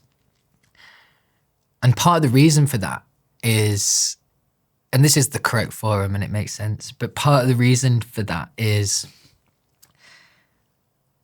I can't think of anything worse than being, what's the word? If someone like this was talking to me about this and I had not experienced that, I'd feel really sorry for them, naturally. I don't like that. I don't like those feelings. I don't like those ideas. I appreciate that it's weighty and people should, of course, feel sorry. But I think the reason that I'm always quite selective of when I talk about it is because I cannot have that define me. I can't. It's not fair to my family. It's not fair to Felicity. It's not fair to my mum. Like, I can't. And, you know, the problem is if we walked out of here and we just happened to get papped, right? In the article, the Daily Mail print, every single time they will write about this stuff, you know, like every single time. It could be me and you going to get a coffee and then, you know, they do that thing where it's like a 20% new article and then they just fluff out the rest of the 80% with basically the narrative that they want to push. But that's something that I can't escape, and I find that really frustrating because I'm not someone who is a glass half empty kind of guy. I don't want those kind of feelings and emotions. I empathize and understand with anyone hearing these stories. Of course, maybe you would feel bad for me, but I think my biggest worry in these kind of things is to not be defined by it. And an example of that would be when I released a song called Two of Us, which was a song that was written essentially about my mum's passing. Yeah. And I didn't realize by releasing that song how, A, it would open the floodgates to have many people kind of, you know, put a lot of their trauma on me as well, which is okay, but also creating this thing where anyone just feels like they could ask anything then. So I remember going on to BBC Breakfast News, and it's one of those things, it's fucking early morning slot. Like, not even the presenters want to be there, never mind me at that time. And I'm not good with early mornings. Anyway, so I'm going on to talk about Two of Us, the single. Now, we distinctly said, you know what it's like, you know, these are the things that are okay to mention, and do not mention these things. Now, if I was going to go on and talk about what the song was about, then fair enough, you know, that's one thing. But I actually had a journalist at the time who asked me directly about those things, and I'd known that we'd said don't. Now, it's very different to be, like, sometimes on that list we might have don't speak about One Direction. Like, that this is not what I've got a problem with. But when someone's had their own grief and you're still then going to ask those kind of questions, I think I found that really, really troubling. And I think what was interesting was I left the interview, and I used to be good at this when I was a bit younger, and I obviously took to Twitter and was like, never fucking working with the BBC again, blah, blah, blah, blah, blah. And then he came back at me, this journalist. He said, well, if you write a song about grief, expect to be asked about it. And my instinctive reaction was, there's somebody who hasn't experienced grief. They couldn't possibly have. Because if they had, they wouldn't make such a horrible comment that just lacks all kind of empathy. So I think it's those kind of moments where I'm quite guarded with this kind of information, just because I think a lot of people, if I never spoke about it, I don't carry myself as someone that looks like they're really hurting. At least I hope I don't. I don't think I do. Do you know what it sounds like a crazy thing for me to say, but I had no idea. Okay, right, yeah, okay, yeah. So we met at Soccer-Aid. Okay, right. I had no I like idea. that. Okay, that makes me feel good, actually. And, it's just me being honest. I had no idea. I'm not someone that, I don't really read newspapers. I don't stay close to tabloid stuff. I had known Liam, but Liam hadn't spoken to me about these things. I'd met you, we'd hang out for a couple of days at Soccer-Aid. I had no idea. Yeah, okay. And it was only in researching your story and your background and understanding where you've come from and really what inspires a lot of the music and different things like that I started to understand these things. So you're certainly not someone that carries yourself in with any particular identity. Really, that's that one could discern, other than just being a normal guy. And the other thing that connects us it was Liam. And I think it would have been Liam's birthday a couple of days ago. Yeah. His birthday was 3 days off mine. So his 29th of August, I believe, and mine's the 26th. And we both, I knew him a little bit. You knew him an awful lot. And he passed away while on holiday in Argentina. I mean, yeah, I just couldn't believe it. And you to him, because he had told me, he talked about you all the time. Through the pandemic, I know you were doing things together, doing these sort of live shows and stuff. And he would talk about you as if you were his best friend in the band all the time. And I guess that's you reciprocate that feeling with him, right? You were like especially thereafter the band, you know. Definitely thereafter. I'd say in the first couple of years, me and Liam used to speak about this. We kind of butted heads a little bit. Like I said before, Liam had been, he'd been working really, really hard since the age of 14 to get to where he was in One Direction. My journey wasn't like that. So there was definitely, if I wanted to do something and I might be going out late at night and then Liam might say something along the lines of, we've got a photo shoot at 9 o'clock in the morning tomorrow. We never saw eye to eye on those kind of things, because I'm just like, well, I've got this amazing opportunity, so I'm still going to go out and, party or whatever. But I think Liam, he came from a very, very sensible point of view, but mostly because he'd given so much more time and energy to it by that point. Like as I said, yes, it was my third audition, but really they weren't too taxing, the moments of the rejection. I just got on with it and got through it, and it was fine. The only time X Factor was relevant to me was the times when I was auditioning those days. Whereas Liam, it became his life from 14 right up until 16. He'd sang at West Brom Stadium before any of us had done anything. When I put my post up about him, and by the way, it's just so utterly challenging that there are just too many words and too many memories. It could just be infinite. The post, I really wanted him to be remembered the way that he should be remembered. But this, I could just go on and talk all day about how amazing he was. But I think we all looked up to him. If we were, I don't think I would have been brave enough to say at that age when I was in the band. I think I would have had too much pride. But we all looked up to him massively for the reasons that I just stated. He was vastly experienced before any of us had done anything.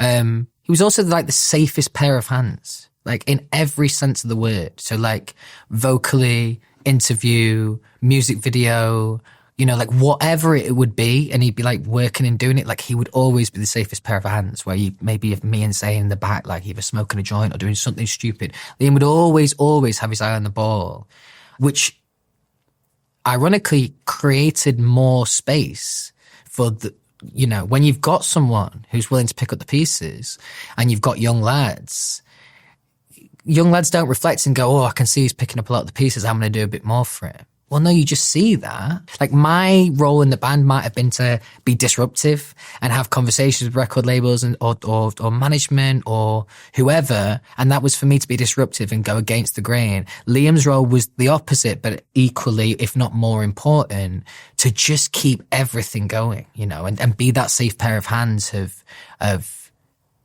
keeping everything in check. That's why from like a very young age, like he was called like the sensible one in the band, which I also don't think will have done him loads of favours mentally either. He was wildly misunderstood.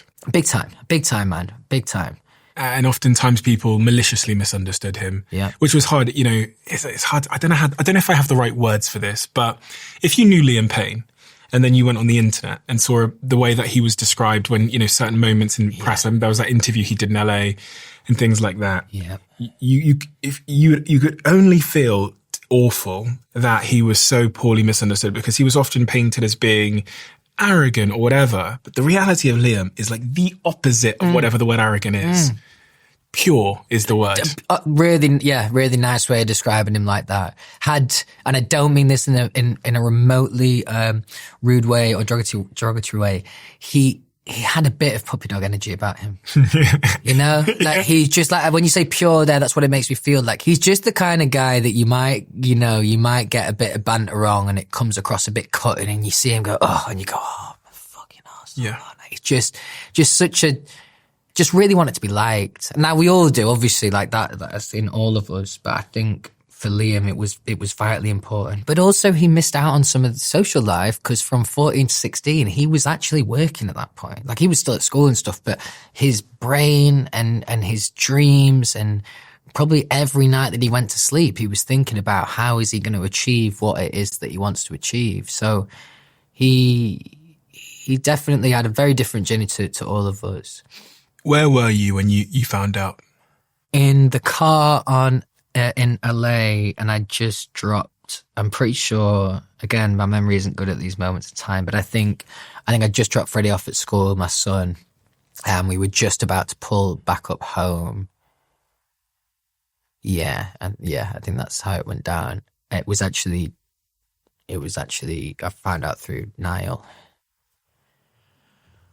He told me, and then I think he said, Niall said something like along the lines of, have you seen the news? And I knew as soon as he said that, kind of knew what it might meant, what he might have meant.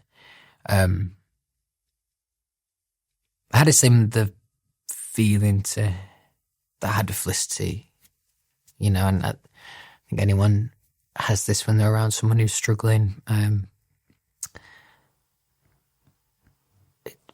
My 150% wasn't nearly enough. And that's where it's my own arrogance thinking that I could have helped, really, because it was so much deeper than what I could have done for him. He was definitely struggling at that time in his life. And a lot of people said this, and it really resonated with me. He never, if he could just see, just for 5 minutes, just live in your head or my head and see how we perceive him, he would be so shocked. He would be like, honestly, but like even the fact that you two were friends and I didn't know about that until you mentioned it at self-curated, or maybe he mentioned it loosely. He would have loved that. You would have been someone definitely that he would have felt really like proud to know, you know, and like because you come from also a very credible space, and that's something that was always really important to Liam. Business very, very important to Liam. So the fact that you saw him, like, that would have meant the world to him, definitely. He very, very misunderstood. But I think also the fact that he was misunderstood is because he was, like I said before about all of our solo endeavors. When most bands or artists start out, they do a development stage for 6 months, 12 months, 18 months, 2 years. We had to do this development in the public eye, post being in One Direction. Liam was still working so much out. So the fact that he might have been a bit misunderstood, you can't, there's some things that people definitely can be judged for. But in terms of him occasionally coming across like that, you can't even judge people on looking because they just see what they see. But in reality, that's just someone navigating almost in the way that if you went down to university and just people watched for 2 months, you would see some stuff, you know, that of people that were struggling with some things and whatever, or, you know, complete walking contradictions. You'd see someone in the first year who says that they swear by this brand and they'll never wear this brand, and the next year they'll be wearing said brand. When we're at that age, we're all still just working it out. So there's so much room to be misunderstood because you don't know yet, you know. And I think that was a tough thing for all of us, is working out who am I outside of Liam in one direction, Louis in one direction. Who am I, and what does that look like? And that question's intimidating, really, really intimidating. You lose a friend there, but you also, in some respects, it's grieving the band again, is it not? Is it not? You know what I mean? It definitely brought up feelings like that. Look, there's now only 3 other people on the planet that can deeply understand my professional journey. Like, you never say never, right? But never, like, I can't ever imagine. I'm not sure it would be right to him. Like, say, sake of argument, 25 years time, it's like a fucking Oasis thing. They offer us an arm and a leg and they're like, come back and do this many shows. I don't know. Yeah, I think it just completely put a pin in all of that. And the irony is, there was no one campaigning for One Direction to get back together more than Liam. And like, I would say I came in a close second, actually, like, definitely. Another important thing to mention about Liam, which I thought was incredible. There's a time where I felt like me and Liam were professionally losing together. We were struggling to be solo artists and find true success, and we were kind of struggling together. And then Liam had little moments where he had like really successful singles and they streamed really well, and he'd like feel really good about that. But at that time, nothing was really working for me in my job. So I was really proud of him and I'd message him and stuff, and then not to the same weight, but kind of role reversed a little bit, and Liam was struggling a little bit more professionally, and I just started to understand the picture a little bit more, started doing more touring and stuff like that. And like, for example, when I made a documentary and a film about like my life after One Direction, and Liam came to the premiere. Now, I'll just say this because I was going to mince my words, but none of the other boys would have done that. Fact, boys out the band, the lads in One Direction. Would I have even done that? I would like to sit here now and say, yeah, I think I would, but I don't know, truthfully. And the point being that me empathizing how I was a couple of years prior to that, Liam was sat in a cinema watching a film about how I'd been successful in the last 12 months when he was struggling with his own things. And it's something that I'm not sure I would have been brave enough to do. I'm not sure the other boys would have. And basically all that is, to sum that up, is just utterly putting himself second. There's no way that wouldn't have had a certain kind of weight on him. Because as you said, we're all human and we naturally compare.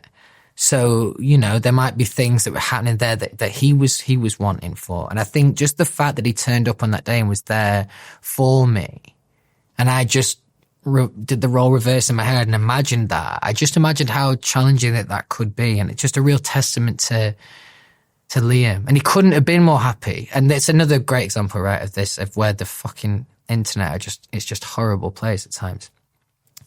He put up, and luckily I know someone will have screenshotted it because he deleted it in the end, but he put up this beautiful post after my premiere for this documentary, like an essay, a fucking essay, like stuff that he's never said to me before. It was like the sweetest, nicest fucking shit.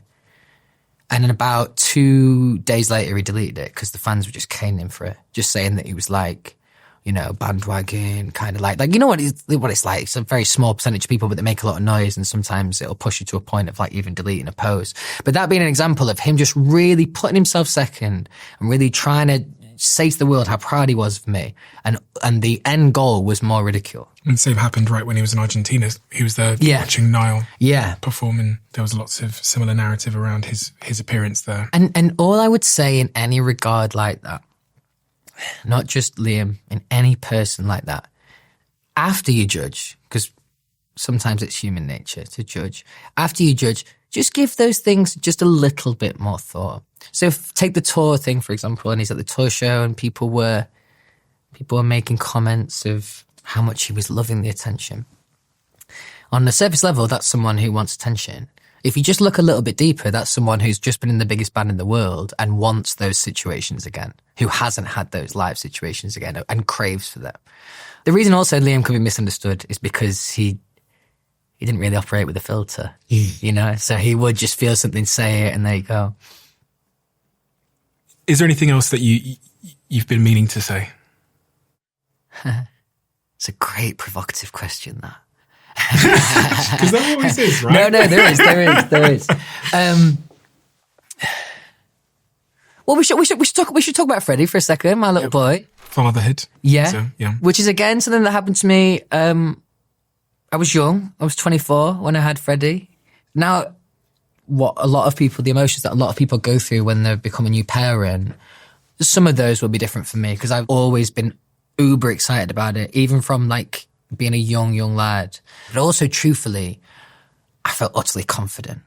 I felt like I was going to be a good dad. I really, really wanted to do that and to play that role.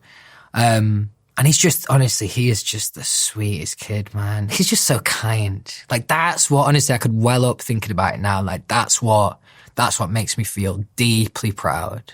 That's what I did ask Lottie and a few others about him. And the quote that I got back is, Louis is the most amazing dad. His little boy is the nicest, sweetest, most polite boy ever. And that's obviously because of how Louis has brought him up. I tried to take a lot of advice and be more like him with my parenting. And that came from Lottie. And I have multiple accounts of just how wonderful of a young man Freddie's growing up to be. So that's he's great, man. I tell you what, I'm at this age, 33, a few grey hairs on my head, starting to be a bit more aware of my age, feeling a little bit older. There's nothing that makes you feel better than when I go pick him up from school. I am a young dad.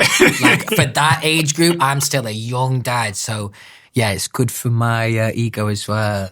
The other things that can sometimes be challenging like that with Freddie is it was like the elephant in the room for ages, me talking about like my life and specifically the fame, like specifically like those kind of things. Because I think to a kid, they just see it in the pure sense of a singer. You know, there's someone who sings and that's that. Mm-hmm. But I think where it became inevitable that I'd have to have conversations with him, it'd be like, say we're out, you know, at Target in America and someone stops me for a photo. Now, I'd like to say I'm pretty good with photos. I'll do them 8 times out of 10. Whenever I'm with Freddie, there is a 1000% no chance. Like, that is just not happening. I don't get enough time with him as it is. I'm always balancing my time between tour and going to see Freddie in the UK. So, like, it's just a flat no every single time. And after, like, the second or third time that had happened, I just played in my mind. I put him to bed that night and I was reliving it. And I was thinking, he's going to think I'm a dick. Like, and that I was like, because I, you know, it's really important that, you know, I push kindness on him and respect and seeing the good in people and all of that. And all of a sudden I was doing this thing that was really contrary to what I was kind of trying to teach. So I did have to have a conversation with him about it. But again, you're trying to explain algebra, as I said to you before. When I'm not at work, like, I would be more than happy to like nobody to ever recognize me when I'm not at work. When I'm at work, I'll need it for the promo. Give me a bit of that. But when I'm not at work, like I could go out my way to just never have any of that. Hood up, no one, cool. So when I'm picking up Freddie from school, I am certainly not some guy used to be in this band and this singer. Like, not at all. I am there like everyone else as a father or as a mother. It was last day of term, go to pick him up, I go into his class, and I could just hear what sounded like karaoke, and I'm thinking of all fucking days of me going to pick him up, they're doing karaoke today. And she had absolutely no problem asking me in front of everyone if I wanted to come to the front and do one of the songs. Now, I'm there as a parent. Like, you know, that's that. And what's really tough is in front of Freddie and all his friends, I have to politely decline. Now, I don't really like how that's going to make Freddie feel. You know, those kind of situations are really, really tough like that where, now some people may well just grabbed the mic and just took the stage, you know, but, there are moments like that I don't think he's going to truly understand until he gets a little bit older. He's been to a couple of gigs and that definitely added like some context to it all. He came and saw you in California, didn't he? Yeah. When you performed out. Yeah, that was amazing, man. It was so amazing. I did something at 24 years old that has had a profound impact on my life. I set myself the challenge of posting every single day on my social media channels. And at the time, I was doing it to grow my following, but it had this profound impact on my life, and two remarkable things happened when I did that. I managed to learn faster because every single day I'm capturing what is happening to me and trying to distill it down into something that I can share with the world. But more remarkably, it led me to building a following of many millions of people, and that's the basis that I used to launch the Diary of a CEO. And that's why I want to tell you about our sponsor today, Adobe Express. They are the platform that I use to make all the posts across my LinkedIn and across my Instagram. It's a couple of clicks and you don't need to be an expert. And that is why I love using it, because I'm not an expert in graphic design. It's accessible to use for all of us, even if we don't have the technical prowess to design great things. So if you want to start compounding both your reach and your knowledge like I did at 24 years old, then head to adobe.ly/Stephen and get started with Adobe Express. That's adobe.ly/Stephen. I guess we should talk about the music. Yeah. Which I'm very excited to talk about. So you've been working on this album. And I think what's the important context we've had is I'm curious to know how much everything we've talked about today and the season of life that you've arrived at 33, you're now in love as well. Your girlfriend is set out there. I've from all the people I spoke to, you're very smitten. I think your friend from back home described you as being whipped. Was that Nizam? Yeah. Sounds like him. That's funny. And you went Instagram official. Yeah. I saw that post. New territory for me, all that. Yeah, I'm learning on the job. How does that all weave into the music, and how is the music different this time around? Like, what are you thinking going into the studio? Do you know, all those things are so relevant. They are like, you know, personal life and how happy you are and fulfilled and content. All those things, of course, play into the record, definitely. I think because of, you know, a lot of the conversation we've just had, there's been a certain kind of weight to the music before now. Like I said, I wrote that song about my mum called Two of Us. And there's just a certain, I could imagine, you know, listening to my first record, like I'd be pretty exhausted after listening to it emotionally. It's like, fucking hell, just put in a couple of nice, happy, fun songs, you know. But it wasn't true to me at that time. So like, I think now I feel in a comfortable place to be like positive and like happy and confident. You know, that's one thing I was thinking about with this record is like my intention is just to maybe feel good. I know that's a really cliche and like obvious thing to say, but I'm not sure some of my other music did that. It made you feel, it was honest, it was painful at times, but it didn't feel that good. So I think now I've got this almost like a new sense of life, a new sense of happiness and purpose and fulfillment, all of those things.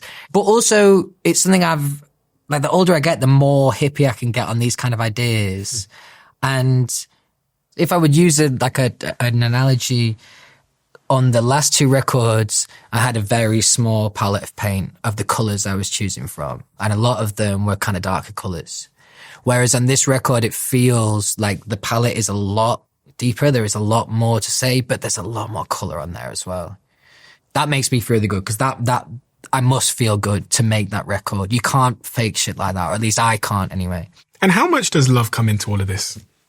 As I said, I'm like deeply romantic person. It's also easy to be romantic when you're a creative. You know, those two things are just, they're tight. But I think for me, I really struggle to write in a fictional sense. I really, really struggle. So like for me, I have to have been living it. It has to be literal. It has to be real to me. So if I wasn't feeling so good like right now, I wasn't feeling so in love, the record probably would have a slightly different feel to it. Just because it, you know, things like that are in everything that we do, I would say. And what is success for you this time around? Like we talked about the comparison and this and that and all these other yardsticks we can use. And I'll tell you what success is. Success for me is actually successfully computing what the new idea of success is. So I know what my old idea is, but true success for me, and I'm not there yet, is getting to the point where I don't just say this is my new version of success. I mean it implicitly. And what's really difficult is the music industry is an industry that is A, a numbers game, and B, competitive. Now you can pretend to have this different version of success and you can get there in the end. But the point being that like there are a million different tools in place to pull you to the other side. Yeah. It genuinely shouldn't matter where my album charts. Let's just say like go for the UK, for example, where my album charts in the UK. It shouldn't really matter that much to me, but it does. I've not quite got there yet. And I think the irony is I just started to get there on the last record, and the last record, obviously, High Class Problem, I get that, went to number 1. And then all of a sudden I'm like, well, obviously I want it again now.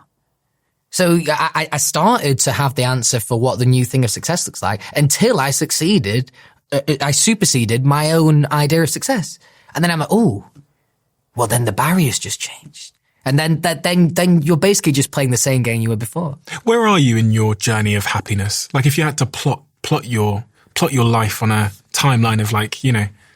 Oh, I like that because I've not really thought about it like this, and it makes me feel good. It feels like I'm on the home straight. Okay, nice. Beautiful. Like I feel like, truthfully, like obviously not what I would have told like my sisters like back in the day or my family or anything like that, but like it was more of a concept. The idea of me getting over this and being truly happy for a long time. It was like a concept as opposed to any kind of form of reality. It was like, oh, well, I'm sure, you know, logically that makes sense in my head, but will I ever get that? I don't know. I now feel worthy for the success that I've earned. And for a long time, I didn't know if I'd ever get there. And I would say this record, this album is the album that I always deserved to make. It's just I had to be brave enough to say, yes, I'm an artist. Yes, I'm a recording artist, and I'm a touring artist, and I'm a songwriter, and all these things that sometimes just felt a little bit cringe to say out loud, weirdly. And I think part of the imposter syndrome, maybe. But the picture that was forever quite blurry looks a little bit more sharp now. And I mean, the fans are waiting. Yeah. I saw the tweet you did the other day where you talked about the music and how confident you are and how you're feeling about it. And the response underneath that post was just insane. Absolutely insane. The energy is there, and people are extremely excited. You have an incredible fan base. Yeah, honestly, I can never talk about this enough. And anyone listening to this now that doesn't know me or my fans would just think that this is just another artist speaking another cliche about his fans. I'm telling you, this is what I call it. It's a codependency. Like they do so much for me, and I do, you know, hopefully stuff for them when I do the gigs and stuff. But like when I feel the energy on stage, this is not a let me show you all what I can do. This is a look what we've done together, you know, and I really, really feel that. The size of the venues that I'll be playing on this next tour, these are things I never considered for myself, and only made possible from the fan base being like really, really loyal, but also like real patient for me to just kind of, you know, work all these things out on the fly while they keep buying the record. The other thing that really surprised me that a lot of people didn't know about is that you are also a pretty prolific entrepreneur in your own right, and you've founded a music festival called the Away From Home Festival, which originally in London but has expanded internationally around Spain, Italy, Mexico. You got your clothing brand as well, 28. I saw 28 tattooed on your arm there, I believe, which is a streetwear brand, and that's done tremendously well. The brand has sold 4 sold-out drops worldwide and hosted some incredible events. Well, I'm very excited. I'm very, very excited about your album. I'm very, very excited by it. Do you have a name for your fan base yet? Everyone seems to have a name for their fans. Do you know what? That's so funny because like The Tomlinson? I don't know, what's it? There must be, though. I think they call themselves the Louis. The Louis, plural, okay. yeah. So I'm a Louis. So there we go. There we go. It just rolls off the tongue. Yeah. We have a closing tradition on this podcast where the last guest leaves a question for the next guest, not knowing who they're leaving it for. And the question left for you, it's a bit of a paragraph, but I'm going to give it my best shot. If you are truly prioritizing the most important things in your life, brackets, e.g. family, and we only have limited time and effort to give, if you are a high achiever and performer, have you prioritized the most important thing? No, I haven't. But I would. That's a really tough one to answer. It requires some true honesty. The things that really, really matter. For a start, I spent a lot of my later teen years and early adult life in one direction. So I wasn't really in the headspace for the ball to have dropped for how important certain things are. When you're younger, you're super literal, right? Like, if I drink this alcohol and get really drunk and I feel good, then that's good, right? Then you get a bit older and you realize, oh, maybe it's not so good. So like any of those kind of things, I suppose now I understand how important, looking out for yourself is and mental health, but also, I've always been a family guy, but I mean, actually deeply cherishing those moments as well. So I definitely could have done that more as a young lad, but I think that's probably the case of a lot of young people, that they probably reflect and think, well, I should have done that more as a young person. But the truth is the ball hasn't really dropped yet. You don't realize how important all those little intricacies are, because also when you're young, everything's so new. So you just, like, the allure is so much sexier on the other side. Oh, look, there's a new thing here, new thing here, new thing here. Whereas I think it takes a bit of age and experience to look at those things to go, oh, actually, maybe I haven't been spending my time correctly. Yeah. I mean, you said it perfectly. And it really held the mirror up to me, to be honest, because I think, you said you haven't perfectly prioritized the most important things, but you're certainly prioritizing them more than most people. Because I hear about how much effort you put into making sure you spend time with Freddie, and your sister described you as always being family centric. And that's a really, really beautiful thing. Louis, thank you so much. I can't be more excited to listen to the album with all the context that we've described, and also the understanding of where you've arrived at in your life now, and how your perspective has developed, and all that lived experience has poured into a beautifully uplifting, wonderful sound.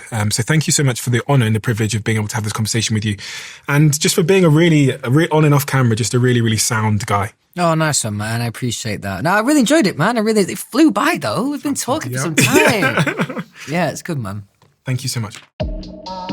Make sure you keep what I'm about to say to yourself. I'm inviting 10,000 of you to come even deeper into the Diary of a CEO. Welcome to my inner circle. This is a brand new private community that I'm launching to the world. We have so many incredible things that happen that you are never shown. We have the briefs that are on my iPad when I'm recording the conversation. We have clips we've never released. We have behind the scenes conversations with the guests, and also the episodes that we've never, ever released. And so much more.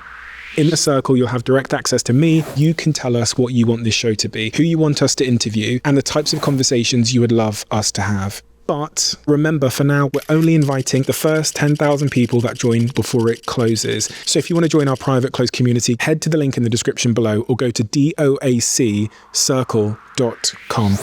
I will speak to you there. This has always blown my mind a little bit. 53% of you that listen to this show regularly haven't yet subscribed to this show. So could I ask you for a favor before we start? If you like the show and you like what we do here and you want to support us, the free, simple way that you can do just that is by hitting the subscribe button. And my commitment to you is, if you do that, then I'll do everything in my power, me and my team, to make sure that this show is better for you every single week. We'll listen to your feedback, we'll find the guests that you want me to speak to, and we'll continue to do what we do. Thank you so much.